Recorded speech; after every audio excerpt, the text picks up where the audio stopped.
Hi friends, అందరు బాగున్నారా? నేను బాగున్నాను. ఈరోజు రెసిపీ వచ్చేసి సొరకాయ పులుసు.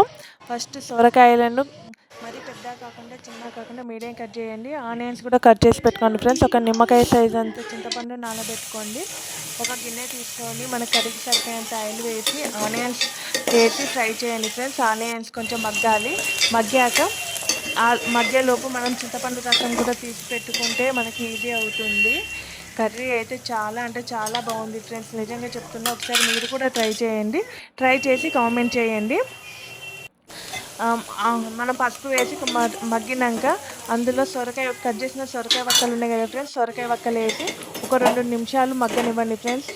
మగ్గాక మనము దానికి సరిపోయేంత కారం, ఉప్పు, ధనియాల పౌడర్ వేసి మరో 2 నిమిషాలు అంటే కొంచెం నూనె పైకి తేలేంత వరకు ఉంచాలి ఫ్రెండ్స్.